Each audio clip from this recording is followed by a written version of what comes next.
We can't gather in person this year, but we've adapted.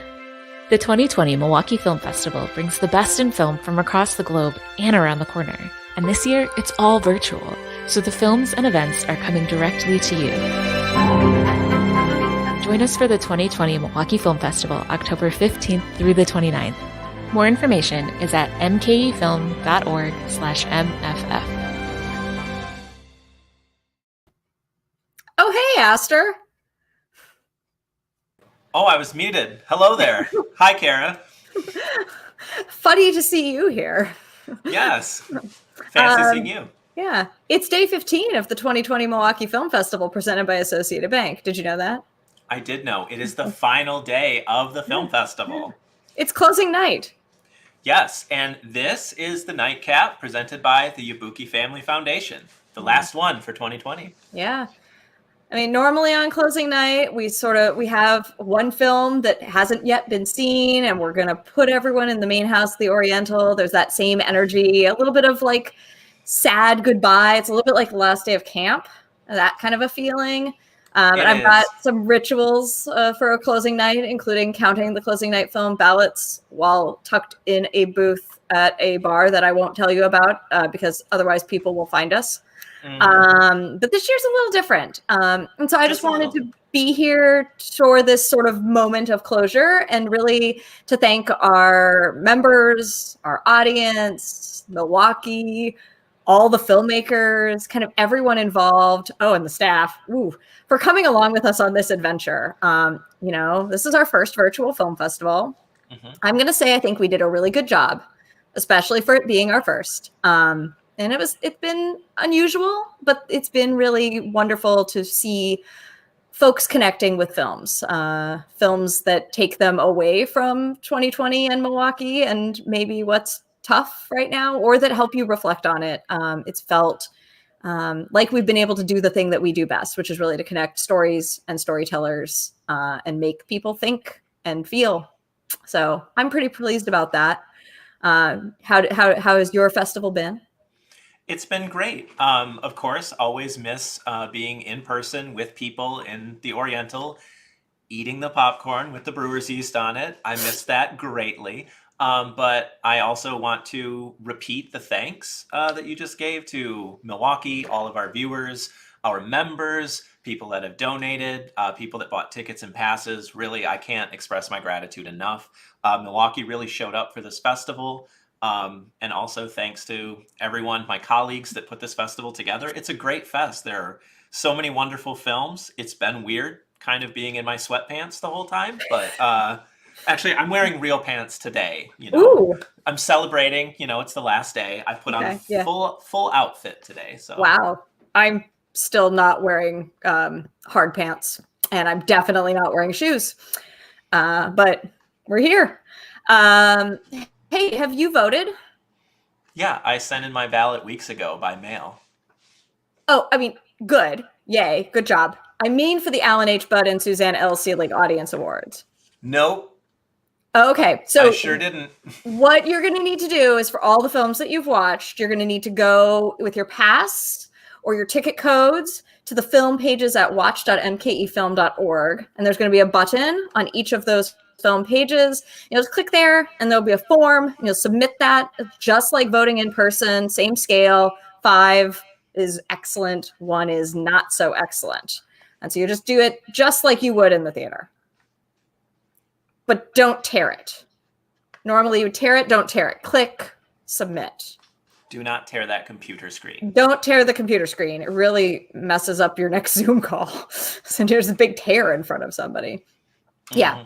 So make sure you vote. Make sure you vote before the end of the festival. We will be tabulating those ballots starting tomorrow morning. Yes, we will. We're also fundraising, and I was really excited to see this morning that we achieved our goal. We hit it. We don't have to talk about the double up anymore. Well, that's not exactly true, Kara. I believe you got the memo. Oh. Did you get a phone call? I did. You see, we did meet our double up goal, but thanks to the enormous generosity of Judith McGregor and Richard Galloon, they will continue to match the donations that continue to come into us till the end of today, which is coincidentally when the film festival ends. Right. So what that means is this final nightcap is a continuation of the Milwaukee Film Festival Jerry Lewis Telethon. And actually, if you could hold on 1 second there, I think I'm getting a call on my rotary phone. Yes? Oh, you'd like to continue to contribute to the double up because we'll continue to match it throughout the end of the day? Thanks so much, buddy. There you have it. See? Okay. So for everyone out there who hasn't yet become a member, do consider becoming a member today by the end of tonight. If you're watching this in the morning, it's too late. But all those donations, rounding up, all of that stuff will continue to help us do what we do throughout 2020 and into 2021. Yeah. And you can text to give by texting double up. That's all one word, 244321. You can go to our website, mkefilm.org/donate. Let's really up the ante there and see how generous Judith McGregor and Richard Galloon really are. Like, let's challenge them a little bit, Milwaukee. Ooh. I mean, they're really generous, but like, let's see. Let's test that, because it really does mean a lot to us to have met that goal before the end of the festival. Big deal. Y'all are awesome. But so awesome. We can do more with more. Sometimes I say you do more with less. I could do more with more. Absolutely. Yeah, it'll help us, continue showing great films, even at the time when we can't do so in the theater. Just one more shout out and appreciation to members. Normally I give you lots of compliments in these introductions. So I'm going to tell you that I really like your shoes or your socks or your bare feet that you have today. They're all awesome. And your hair's looking great. I'm overdue for so many member compliments. Members, of course, also get discounts on tickets. They don't only get compliments from me, but membership is worth it. If that's all you get, it'd be worth it. But you also get discounts, and you really support our nonprofit mission, making sure that we get great films in the classroom, in front of the eyeballs of young people, that we advance local filmmakers with our grants and our awards and our professional development programs for them. And you get good movies. So it's a pretty good deal. Thank you, members. If you're not yet a member, or if you know someone who isn't yet a member, try to convince them to join before the end of today, or buy them a gift membership. They make great Halloween gifts or election day gifts or whatever it is that you have happening. All right, Aster, I'm going to get out of here and let you do this thing. I'm really just here to hang out, and I should get out of the way because there's cooler people for you to hang out with than me. So thank you, everybody. It's been a great festival. Keep watching movies. We'll see you next year. Thanks, Kara. All right, and now we're going to switch it over to the special guests of the Nightcap. Tonight we have two sets of guests, two films represented. The first is a short film. It's called Lobster Tits. It's hilarious and one of my favorites, and it's in the Shorter is Better program. And then after that, we're going to be joined by members of the cast and crew from Dramarama, which is a feature-length film that is in our Genre Queer program, which I am the coordinator for, Genre Queer. So thanks for tuning in tonight on this final Nightcap, and joining me now is the writer-director star of the short film Lobster Tits. Hi, how are you? Hi, Jessica. I'm great. How are you? Pretty good. Thanks for joining. And before we dive into it, I forgot to remind people in the audience that you can make your voices heard by sending in questions and comments on whichever platform that you're watching. So please do that. Yes, there it is. Sorry to cut into our time, Jessica. That totally slipped my mind with all the jokes we were making. So Jessica, I guess to get started by way of introduction, could you tell the audience all of the things that you did for this film? Because you wore multiple hats, correct? Yeah, I mean, it was more just because I was kind of doing everything myself, not because I think I'm the best at all these positions. I wrote and directed it. I have a cameo in it. And I assist and edited in it, which I basically just made a rough cut and worked with the editor to completion. But the crew was amazing. Everybody that I got to work on it did an amazing job at their positions. So awesome. Thanks. And so, Yeah. to get into the film is it's kind of a wild, dreamlike idea, but it's also a really funny gag. There's a lot of stuff going on in this short film. Where did the inspiration come from for this idea? Well, I guess I'm a John Waters super fan, and I also love surrealist art, and I love Salvador Dali, who does a lot of work with lobsters. And I think it was like 7 years ago, I did a photo shoot where I just had lobsters hanging off my tits, and I thought it would be kind of a fun short film if I made it into like a horror genre, kind of for like a metaphor for STDs, or I don't know what I was doing really. I just wanted to have some John Waters homage and some surrealism thrown together, and it kind of that's Lobster Tits is what happened. That's hilarious. And also, that was in my notes further on with cinema inspirations, and my question was John Waters and maybe David Lynch Yeah. are kind of some of the vibes that the film's giving off. So that's really interesting. Were you guided then by like just instinct or what you thought was funny? Because it has such a pronounced style that it almost feels like every choice was like premeditated and deliberate. Well, I do love the style of John Waters' dialogue, and that it's just so over the top dramatic. And in general, I'm just a huge fan of camp. I guess as far as dialogue and like the writing, I feel like John Waters and Amy Sedaris were probably my biggest like inspirations as far as the stylization of the dialogue. Visually, I'm a huge fan of Italian horror, and I especially love Mario Bava because a lot of his films were made for no money, which I had no money to make this. So a lot of the like camera effects and looks of it, I kind of got a lot of inspiration from Italian horror movies. So that kind of guided my visual style a lot. Okay, I'm a huge Mario Bava fan. I'm gonna have to nice. resist the urge to just not ask. What's your favorite? Do you have a favorite Mario Bava? Blood and Black Lace. Oh, beautiful. I'm a big fan of Planet of the Vampires. Oh, I haven't seen that one. Oh, it's wild. Really? You see so much of Ridley Scott's Alien in this movie, but it's Oh. like if Mario Bava did it, so the bright, almost garish colors. Anyway, sorry, I'll go on a rabbit hole. No, because I think Dario Argento gets too much credit. Mario Bava doesn't get enough props, in my opinion. But sorry, tangent. You are speaking my language right now, 100%. Yeah.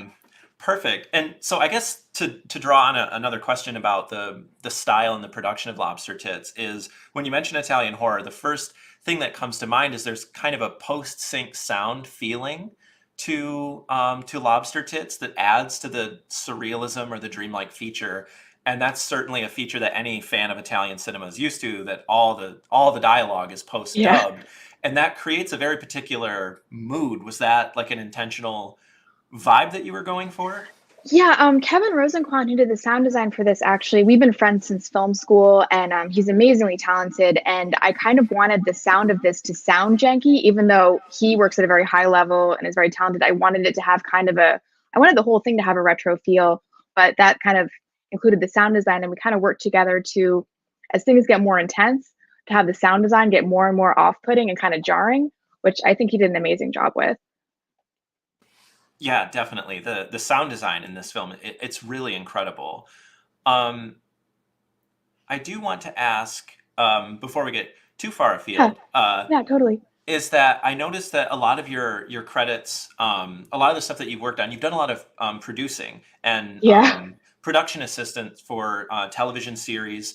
And this is like kind of the first solo venture. Do you plan to continue to, well, first, what made you finally decide to do something like this? And do you plan to continue to work in film and making films like this? Sorry for that clunky way that I asked that question. No, it's all good. I got it. Well, I did short films in film school, and then I realized that I could not make money doing that when I graduated. So I've worked a lot in television and reality TV. My dream has always been to direct, and I do hope to continue. I kind of saved up my own money to make this one, and then the next year I was able to actually shoot something this year that I'm about to put out. It's not as ambitious as this. It's just a weird infomercial for like a product that sucks out your organs, but I want to keep going. So I just want to keep working in television so that I can afford to make more shorts. And if I got paid for it, that'd be amazing. But making them is very fun too. So whatever. Oh, I'm glad to hear it. And I really not that you're not, getting paid or can't get paid to do short films, that bites, but definitely excited to see what else you work on. Would you continue to do the type of comedy that you're doing, or are you interested in doing more like straight horror type stuff, or I'm unsure? open to whatever. I mean, I like writing and directing my own things, but I obviously don't think that I'm the greatest at creating my own material. I think you can really learn a lot from collaborating with other people. So I'm very open to, and horror is amazing. I mean, and it's such a fun genre that you can do so many crazy things with. So yeah, I'd be down. Interesting. Yeah, I think that's one of the things I love so much about horror, and I think this also relates to the really strong style with Lobster Tits. Is that some of the most creative and interesting horror films are made on very low budgets for fear of like um, losing money by putting it Yeah. into these films. Did you find any of those constraints to drive some of the creative choices in Lobster Tits, or did you kind of have access to the resources you needed to enact your vision? I definitely had to work around a budget. And one thing that really helped me was that I got a wonderful production designer who was kind of like a one woman army as far as like there's lobster bibs in there. She made those.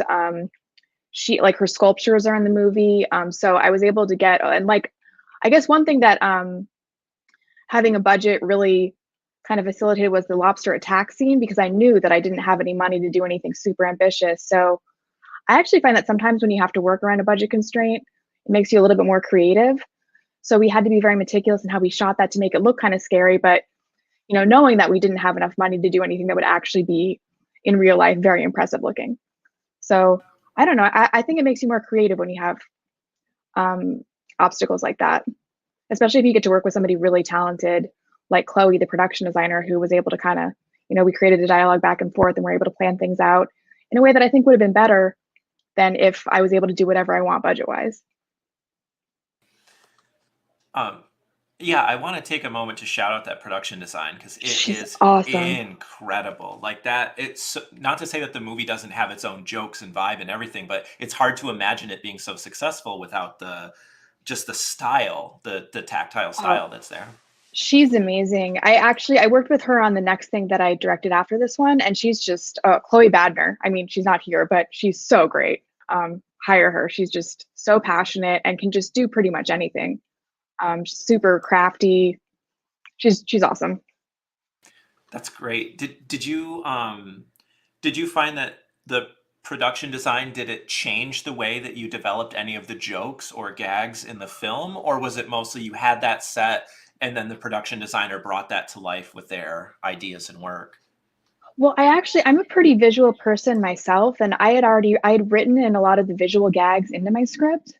And then we kind of like a lot of the photos for the labels and everything, I took myself, and then Chloe obviously elevated it and made it way better. But I had a lot of visual gags in the script, and I just got really lucky that I was able to work with someone who just executed them and made them better and had some of her own ideas to add as well. But in my head, I had a very clear visual style of how I wanted it to look, because I'm pretty into style. So, Which shows definitely. oh, thanks. The look and feel is just great. I Thank did you. want to ask. There's a lot of drag vibes in the movie with the performances, both because there's like kind of two main characters, and the performance that is more kind of a camp in a sense. Yeah. Are you? And also, I wrote down this note so that I wouldn't forget. One of your the main actor who where did I write that down? Anyway, has worked on RuPaul's Drag Race. So Yeah, how Michael. Michael, yeah, sorry. Yep, here Yeah, it he's is. fabulous. Here's my note that I couldn't find. No problem.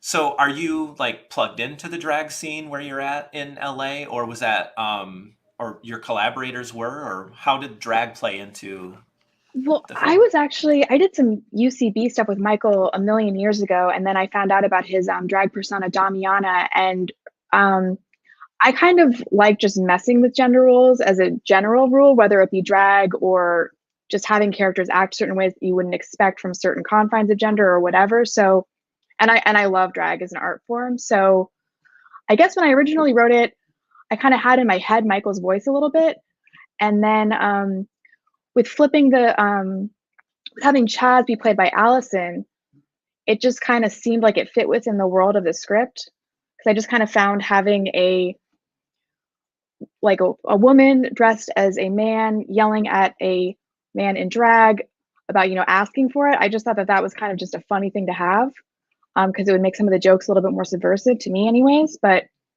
I don't know if I'm plugged into the drag world, but I've been a huge, huge fan for a long time, and it's one of my favorite art forms. So, any excuse to have, kernels of it in my work would be great, because I love drag so much. It always inspires me. That's great. I love hearing that. It really is like the drag vibes blend so lovely with the horror and comedy elements that you're pulling into this film. I did want to get. Oh yeah, of course.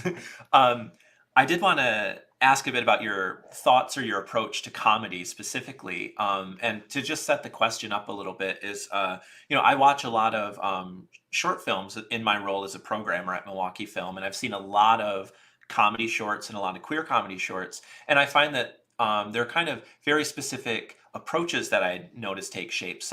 The short is like mostly it's a single gag that's extended to the end, the length of a short film, or it's a joke that's illustrated, or short films kind of toe this line between what is a sketch, a video sketch on the internet, versus what is a short film that's a comedy short film. If and I don't mean to say that those boundaries are hard. I'd really love to hear what your thoughts are on your approach to comedy. Do those distinctions even come into your thinking process? Maybe they don't even matter, but I'd love to hear how you approach that for a short film. Oh, definitely. Because I do have a background in sketch comedy a little bit. And when I was making this, I had shot a sketch actually a year previous to this, just to make sure that I wasn't going to fuck my movie and that I had some directing chops still, because it had been a while. So I wanted to really make sure that there was a huge distinction between this and a typical sketch. And I thought that by making it heavily stylized and just having a ton of visual jokes and just playing with character, playing with gender, and not really having because I guess whenever I would write sketches, you can kind of break the rules, but a lot of sketches have these rules. It's like the rule of three, and you have to have it structured a certain way. I just really wanted to make sure that this played with different themes and had different genre aspects of it that you wouldn't have in a sketch. Interesting. Thank you for that. Yeah. I'd also really love to hear what has the reception to this film been? What have people been telling you about it, or what have you experienced from people seeing this on the festival circuit?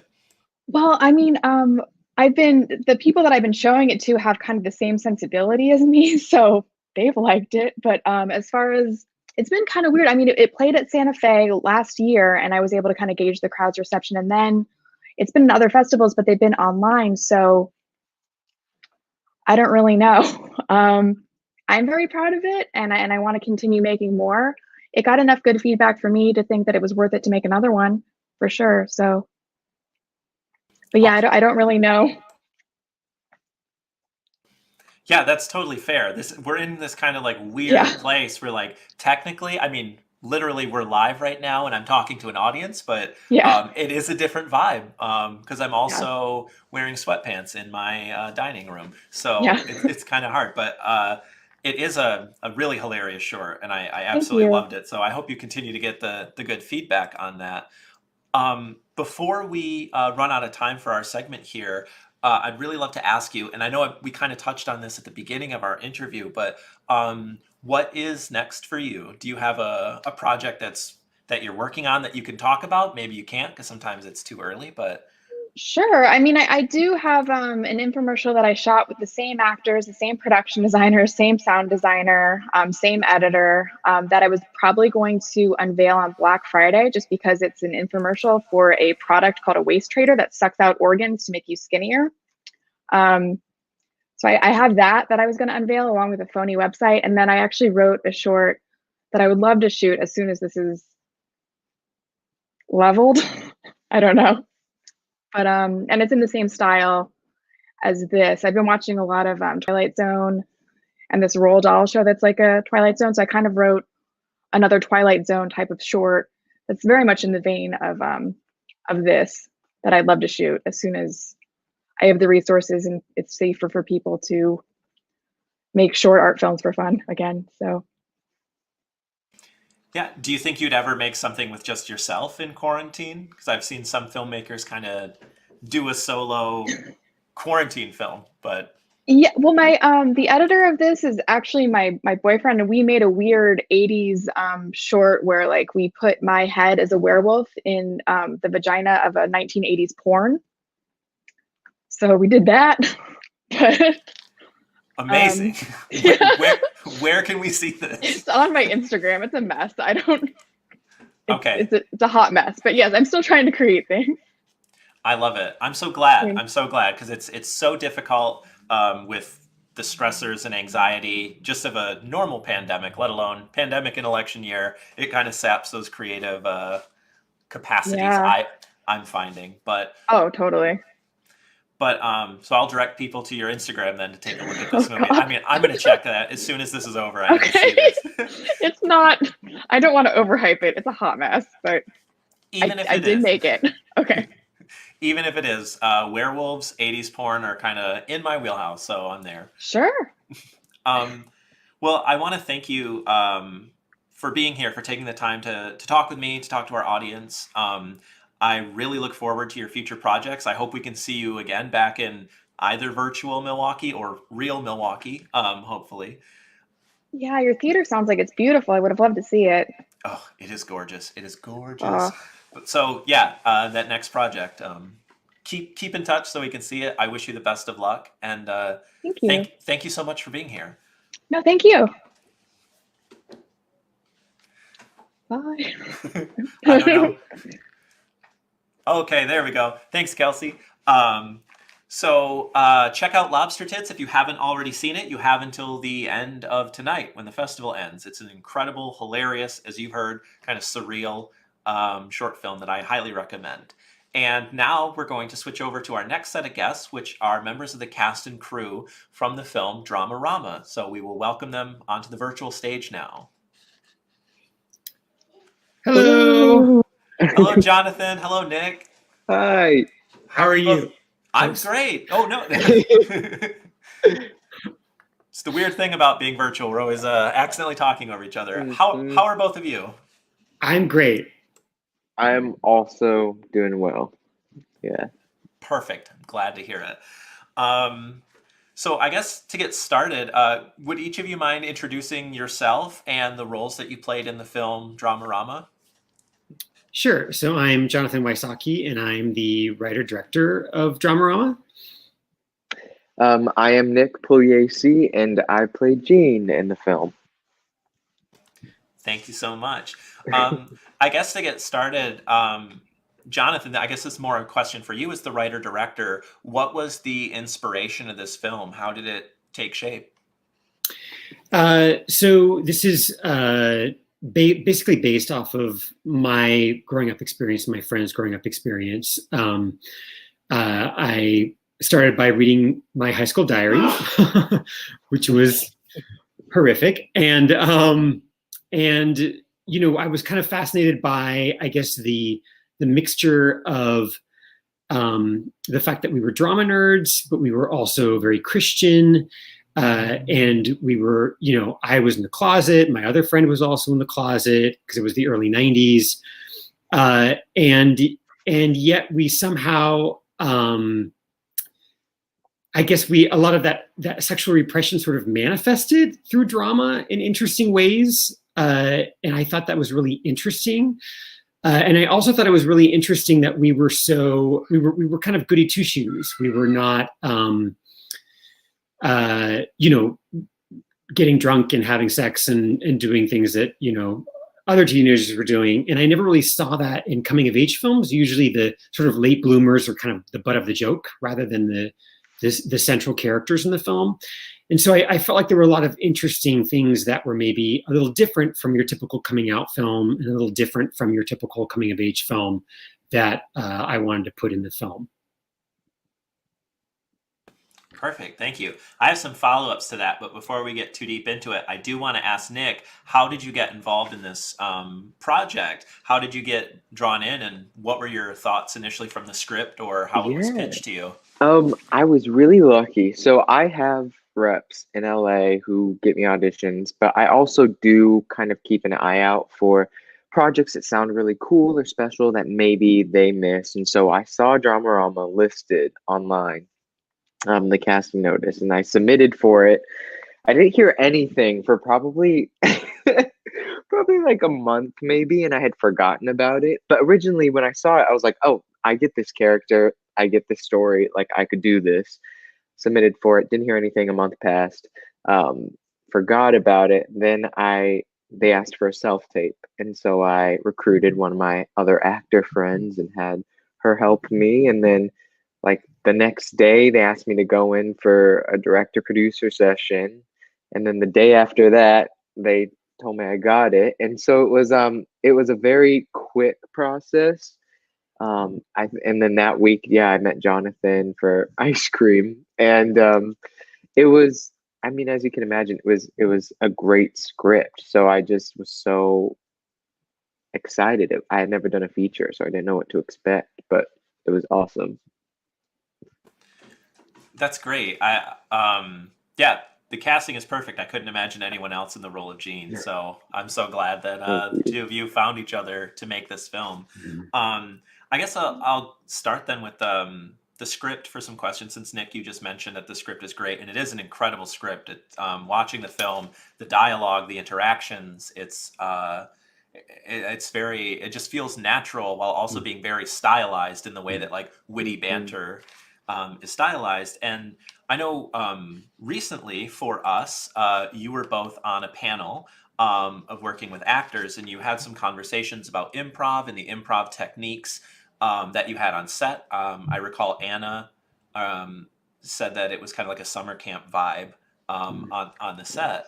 And so in talking like improvisation and getting into the characters, was the final film that we saw pretty close to the script that you directed, Jonathan? Or did you allow some improvisation, some reworking of these lines? What was the relationship between the actor's performance and the role of the writer director in making this film? And I'd like to hear from both of you in whichever order you'd like to go.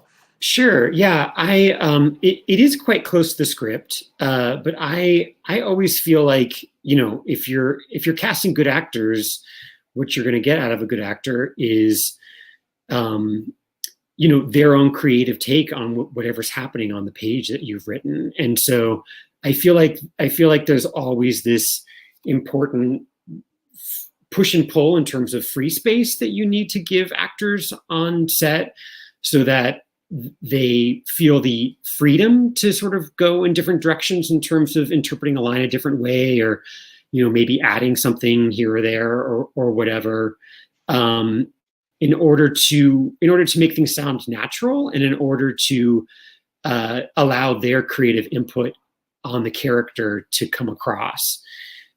So I think the nice thing about that is that, sometimes you get like happy surprises in terms of improvised lines that aren't on the page. And then, you also have the safety of recording what you've actually written in the script as well. You get options basically. And I think that it also hopefully just makes the actors feel a little more comfortable with each other, that, this is not an Alfred Hitchcock film where like, you're terrorizing the actors and everybody has to do one thing the exact same way that they're supposed to be doing it. And that, there's hopefully a vibe on the set that makes it feel like people are comfortable to try different things. Yeah, I would say, I don't think I did a lot of improv at all, really. I feel like I stuck pretty close to it, because Gene, at least I felt like in the moment, I didn't want to make jokes, really. I was so kind of serious and, hiding so much that I didn't feel like adding to a punchline or anything, which was kind of difficult as like myself. But everyone else, I feel, added something. It was never anything that would change the scene or even the character, but there'd be like a word, or like Danielle and Nico, there's a scene where they're supposed to be in the background and they're just supposed to just go off, but they ended up doing this bit with the Grand Canyon and this book, and they started like talking about ravines, and then so that just kind of like ended up being how that scene was, and it worked perfectly. But yeah, no, I don't think I did too much improv. I don't think. Definitely. I mean, there's some of the great zingers that Danielle has, who played Allie. She contributed to some of those in the process, which is very much her style. Yeah, AG Anna Grace would do a lot too as well. Whenever she did, it would break me. But yeah. It seems like that would be a unique challenge to shooting this film, as the lines are just so damn funny that it's really great. There were days, yeah. Nick, I want to build on something that you had mentioned. You talked about kind of attitudes that you had towards the character and what the character would do versus what you would do. And I really wanted to ask, since for the audience out there that hasn't seen the film yet, which you should definitely watch it tonight before the film festival ends, is that this is a 90s period piece, as Jonathan mentioned, working from these experiences and diaries. But and I think there's an interesting age difference between all of us, where I'm in between both of you, where I was an adolescent at the end of the 90s. My high school experience was in the early 2000s, 2000 to 2004. But in that period, there's a huge difference in how like teenagers experience youth, from the internet, from cell phones. Like I still remember dial-up internet and not having a phone. But I'm curious, as an actor, Nick, what kind of things did you do to prepare for a role where it's not that huge of an age difference, but it's almost like a different century prior to the type of technologies that shape your personality? How did you get in the mindset of someone growing up so close to you, but in a completely different vibe, basically? Yeah. Well, I have to say it spans both time and geography, and like politically. I grew up, in Oakland in the East Bay Area in the 2000s with a very Bay Area family. So socially, I was just coming from a different place. So that was a challenge in itself, of having to come from a place that I had not experienced, which of course is what actors, we all do. And time-wise, it really was sort of in the script, through all the references and all the information, background information and context that Jonathan gave us. You were just in this world. And I mean, I was born in the 90s, so I like knew sort of the aesthetic of it, as far as production design, and that house was super 90s and our clothes were super 90s, and we weren't really on our phones that much. But really, I would say the script, it gave so much to the world and the era that it wasn't really something that I had to think about, because phones weren't mentioned, so you just didn't think about phones and that sort of thing. But yeah. That's really fascinating. Thank you for sharing that. And then I kind of want to jump over to Jonathan to go back to like the 90s vibe, the 90s style in this movie. What was your approach in terms of directing not only the actors, but the film has a very particular style that I loved and thought was fascinating, because it was both like, oh yeah, the 90s looked like this, but it wasn't how... you know how like a lot of movies about the 60s, it's like everyone's a hippie, and it like, decades get kind of consolidated to a handful of signifiers. But I felt like this film didn't really fall into that, but still has a very kind of vibrant style. How did you go about thinking about building the world of a period that you experienced firsthand, but is now kind of in vogue, like 90s things are rad again? Yeah, I mean, I think a lot of that is...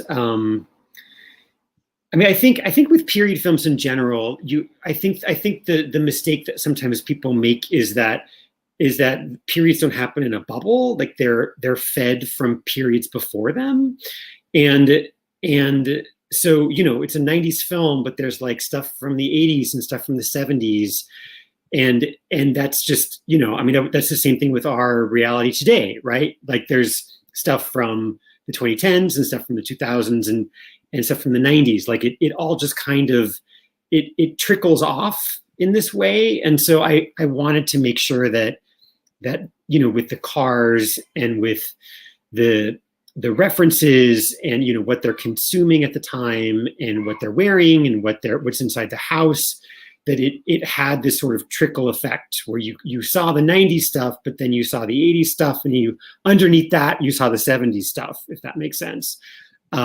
Because that's sort of just how time functions in reality, and how style functions in reality too.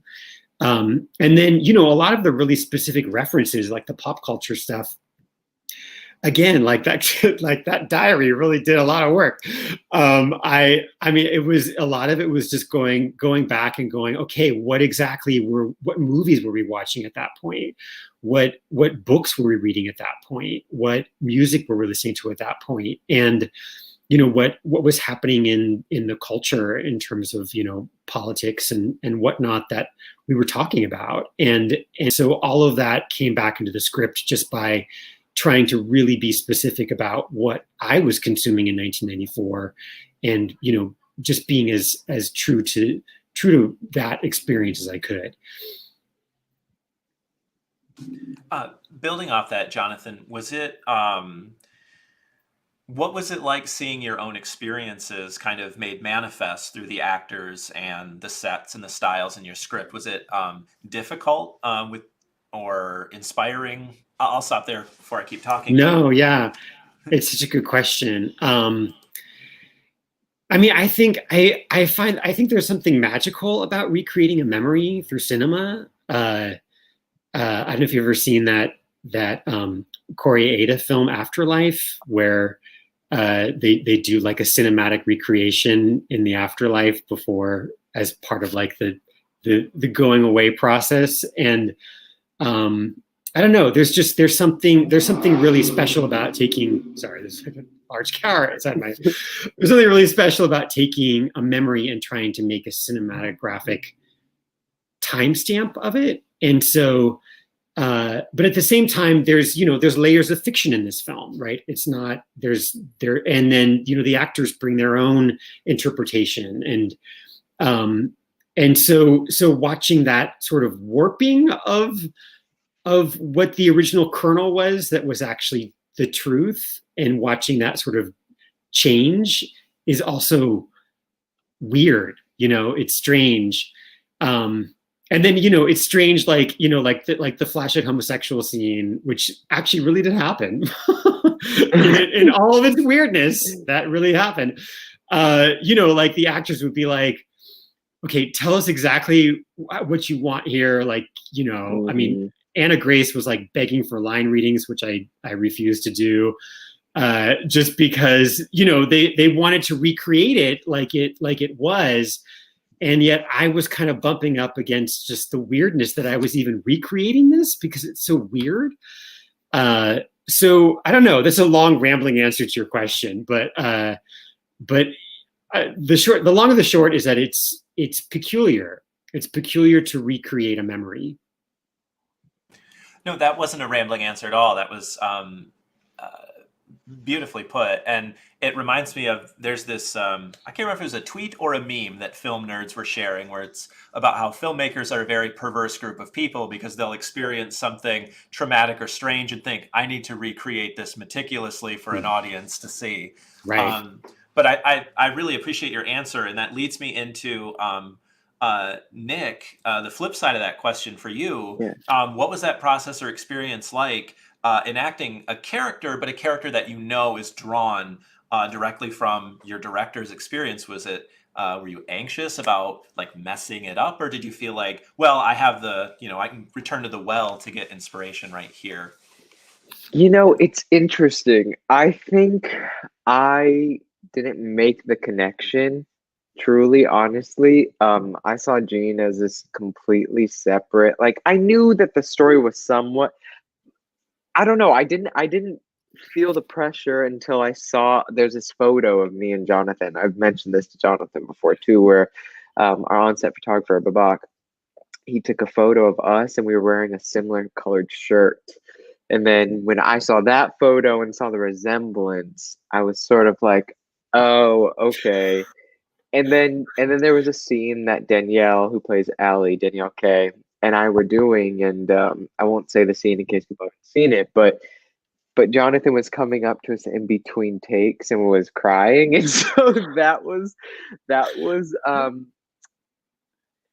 honest, in a weird way, very nice to know that, like, okay, we're doing something right. If he wrote this, he lived it, and he's feeling it. So I don't know. I don't think I felt the pressure until after we stopped shooting, and I was like, well, whatever I did is what he's gonna have to cut together and be okay with. That's thanks for sharing, and also Jonathan, thanks for sharing the movie of your experiences. It's really a beautiful, wonderful film. Oh, thank you. That's so nice of you. I do want to ask, and I think it's kind of in the realm of what we're talking about, because this is a narrative about being closeted, which I think is a very incredible choice to make, especially right now where there's push for more representations of just queer people living their lives without the struggles that many of us have to go through. And I'd really love to hear some thoughts on the importance of telling these stories. Both, I'm the genre queer coordinator. This is part of our genre queer program. Our audience is interested in this stuff because they share these experiences. And I specifically want to ask to just throw in there also a question about the character of JD and the role of JD in this, because my closeted high school experience was less like Jean's, more like JD's. Mm-hmm.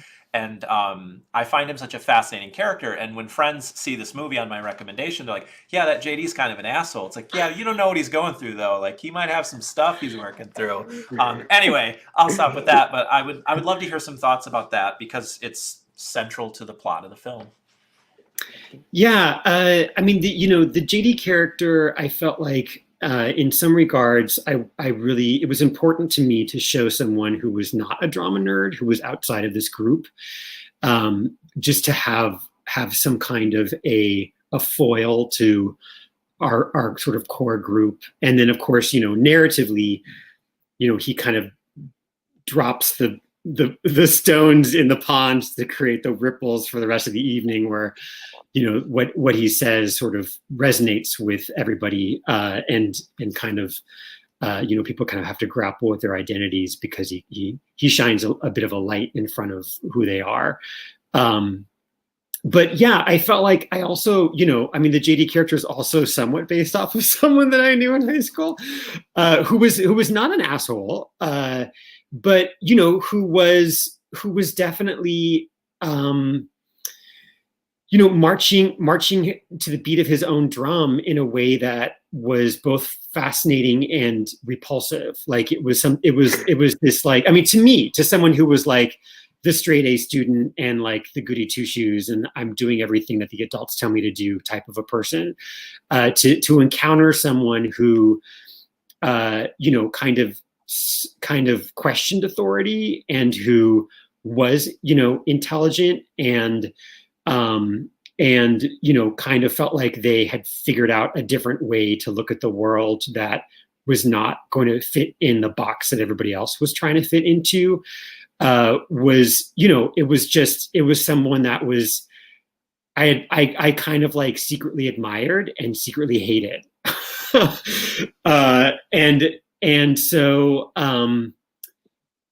I think it was funny because there was a one of our test screenings, someone in the audience was like, oh yeah, the JD character is like a great like antagonist, but can you make him less smart? Can you make him less intelligent? Because I don't think that you want your villain to be intelligent. And I was like, well, A, he's not really a villain, but B, like, I think that's what makes him interesting, is the fact that he is very intelligent, and the fact that he's kind of running circles around these kids who, are playing by the rules and getting A's, but going to college and going to the four-year university and doing all the things that they're supposed to be doing, but that they don't actually know themselves, that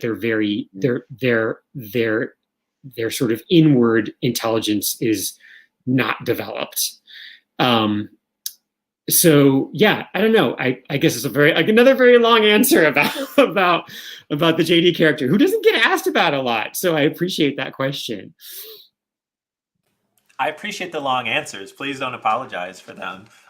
Nick, did you have anything you wanted to throw in there, or I can circle back to these questions about closeted narratives? Yeah, I was on the subject of JD. I was Sorry. on the subject of JD. Well, what's so interesting is that I never saw him as a villain, because to me, to Gene, he was this um sort of physical embodiment of things are, everything's going to be okay, and there are people outside of this circle that you grew up identifying with who you can grow and identify with as well. And so he was always sort of a comfort zone, especially as like later on when I'm really trying to go through everything, or when I am going through everything, and he's there, and he's still trying to connect me with Sammy and everything. Like he just got it. So he was never a bad guy in my eyes. But yeah. I agree. I definitely never saw him as a villain. I think he's a very one of my favorite aspects of this film. I love the entire ensemble cast. And I think you'll be tickled by this. As I asked that question, a friend who was watching this live is now giving me guff for defending JD live on her television screen. So, yeah, Mikey. I love it. We see you, Mikey, out there in TV land. JD is a fascinating character. Thank you for those responses about the character. I guess before we run out of time, and like I have some ending questions, but I do want to circle back to this topic that I buried in another question about JD, which is the importance or your approaches towards narratives of being closeted, both as an actor performing that role and as a writer-director writing that own experience. Because as a queer person who spent most of my young adult life in the closet, it is very painful and weird and kind of alienating. But to see it articulated in such a beautifully moving comedy drama film like this is truly inspiring. And I'd really love to hear how you approach that subject. And yeah. Well, first of all, thank you so much for sharing that. I get goosebumps just thinking. I'm actually a little emotional just thinking about that, and thinking about the fact that this film might help people and connect people. And I think there were a couple things in terms of the ending, which obviously is, for those of you who haven't seen it yet, I'm going to do a little spoiler, but just the sort of not coming outness of this film. I felt in terms of my own experience, that was my life in 1994. None of us came out. We were all too terrified, even to each other, even to our best friends. We were just too terrified. And so, I feel like in one aspect, the film is a bit of a timestamp of what it was like to be closeted in the early 90s in terms of how difficult it was to come out. But then I think the second half of that is that depending on where you live in the country, and depending on what your community is, if you didn't grow up in the East Bay with a liberal family like Nick did, the idea of it being difficult to come out is still a reality. It's not something that is just sort of this antiquated early 90s topic. And I often point out that there is a grossly disproportionate amount of LGBTQ teens who are homeless in this country compared to the number of people who self-identify as LGBTQ. And the only way that I can explain that is that their home life is awful, and they cannot be at home, which is why they're homeless.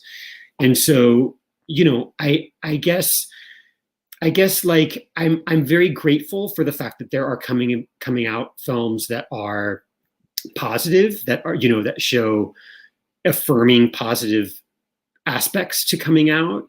But I'm worried about too many candy coating films out there and TV shows that show that for people that maybe are struggling more like the Nick character, more like the Gene character in the film, and that having that representation out there where there's still a a visible struggle that's happening even with your closest best friends over whether or not you can summon the courage to come out.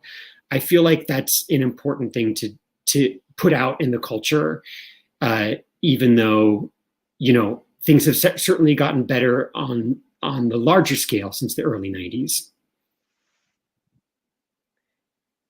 Yeah.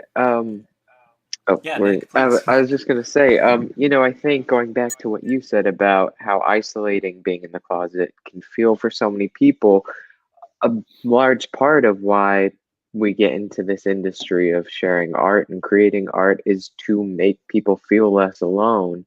And like Jonathan said, there are a lot of films where the character comes out and it's all great by the end. And in this film that is not the case, and that's still okay. The Gene's not ready by the end of it to fully put it into words, and that's okay, and he has to come to it in his own way. Everyone's on their own path. And then also, I think it's twofold. As specific as this film is, the characters, they're 90s drama nerds, and this character Gene is in the closet. It's so specific, but the themes are so universal and relatable, in that at the core of it, he is someone who is finding himself, who is trying to hide a part of himself. And I think that everybody who's ever lived has experienced that. You find something in yourself that you don't want other people to see. And of course, it may not be sexuality, it may be something much less important with your self-identity, but I think that that's important to know, that even if you did not experience this, you can understand it. And so I think that's why I love this film. Both of those responses, very beautifully put. And I think I'm going to continue pitching this film to the audience that hasn't seen it. But what I think that those complex emotions that you're talking about, they really shine through in this film, because the film is kind of this balance between coming out and staying in. And it's neither like defeatist or cynical, but nor is it this like happy-go-lucky, like, yay, gay marriage, we're all fine now, because it's much more complicated than that. And I really appreciate a film of this complexity, given this kind of movement, Jonathan, that you have mentioned, where a lot of films and a lot of the more popular queer films tend to be kind of happy-go-lucky, which I understand. As queer people, LGBTQ plus people, we are subjected to a lot of very specific obstacles, traumas, frustrations, and we don't always want to rewatch that on the screen. But as a cinephile and a film programmer, I think it's very important that these types of films are made and these stories are told. So I really appreciate you both being so candid with your responses and sharing this film. Thank you.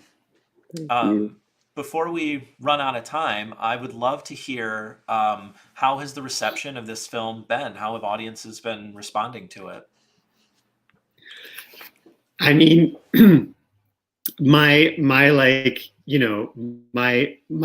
core group that I really wanted to reach out to were the theater people, my fellow theater nerds, and so far it has hit a home run with them. So that makes me really happy. And playing in either queer programs or queer festivals has also been really great, just in terms of, I'll get messages from strangers either on Twitter or Instagram or through email from someone that was really, moved or touched or felt like they had, there was something authentic maybe that they hadn't seen in a film, particularly a coming of age film, that spoke to their own experience. And, then I cry a bunch, and then and then I respond.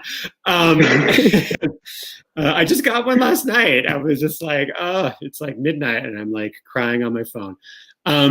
So yeah, the answer is it's been wonderful. It's been really wonderful. It's, I feel like it's a bit of an atypical coming of age film. And so it was very nerve-wracking putting it out into the world, but I think that it is slowly finding its people. Nick? Yeah, I mean, well, I don't know much about what audiences are saying. But yeah, I've had the same experience where there's been some people who have reached out, and that's, kind of like I said earlier, why we do this, to show people that they're not alone and to give a voice to those who feel they don't have one. And so to hear firsthand how it's affecting people, and it's been really, really, really awesome and special. I'm so glad to hear it. I laughed and cried in the movie. Good. Thanks. Cool. So I guess the last question for you is, what is next for you? Are there projects in the works that you can share and tell us about, and how can people support you and your work? Well, I mean, we're talking to distributors right now. So the immediate work that I'm doing is just trying to find the best home for this film for a 2021 release. But in terms of future projects, I have a much larger budget script than this that is based off of the first AIDS ward in the world, which was at San Francisco General Hospital. About the queer nurses that sort of set up that ward and kind of rewrote the rules of nursing for the patients that nobody wanted to deal with or touch.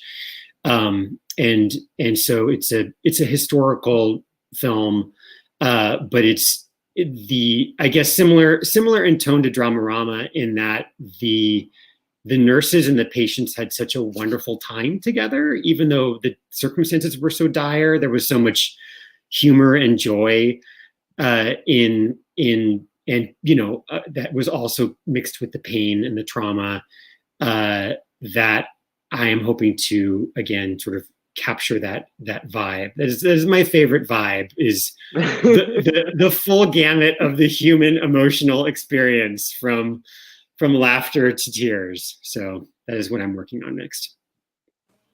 Perfect. I cannot wait to see it. Nick, what's up for you? Yeah. Well, I'm an actor in Los Angeles, so I'm doing the whole audition thing. But I've picked up writing in quarantine. So, yeah, I have a couple of things I'm working on, and some stuff that right now I'm just doing with friends, but I'm excited for that. And then the auditioning thing is ongoing. But no, I don't have any projects coming out like soon. I will reiterate that for Nick and for Danielle, who played Allie, this was their first feature film. Yes, so, yeah, this is my first thing. Well, congratulations to you, Nick, because the performance is astounding. The entire ensemble cast of this film it's really something to behold if you haven't seen it. To have the entire cast firing on all cylinders in the way that they do is really, congratulations on that. Thank you. They're wonderful. Thank you both so much for taking the time to be here, and for the other talks that you've done for us in the 2020 Milwaukee Film Festival. I wish you the best in your future projects. Nick, good luck with the writing. Can't wait to see something. Thank you. And I hope that we can see you in real Milwaukee in the future with another film. Thank you. Thank you so much to you, Astor, and thank you so much to Milwaukee. Thank you so much. Thank you. Thank you. All right, folks. Well, thanks for sticking with us. That concludes the Nightcap, the final Nightcap for the last day of the 2020 Milwaukee Film Festival. Before I say goodbye, good night, good luck, I just want to give out another shout out to all of our wonderful members, all the members of the audience, all of your contributions. You really came out and made this film festival a truly remarkable experience, even though it's really weird because we're all stressed out and we're in a pandemic and we're watching things on our computer and TV screens instead of in the gorgeous Oriental Theater. So thank you so much for being such a wonderful audience. For everyone that has donated to the Double Up Challenge, thank you. Thank you, thank you, thank you. Those donations, no matter how small or how big, they really make it possible for us to do this, the festival and our year-round programming. So every little bit helps. And as Kara and I bantered about at the beginning, thanks to the incredible generosity of Judith McGregor and Dick Galoon, they will continue to match all the funds that we raise through the end of the festival, which is the end of today. So if you got any spare change laying around or know someone who does, bother them incessantly for the next 3 hours. Just kidding. But I'll be quiet now because you have 3 hours left of this festival if you're watching it live. That's more than enough time to watch both Lobster Tits and Dramarama, which if you haven't, you really should. Thank you so much and have a wonderful rest of your evening. Oh, wait, I might be getting another call.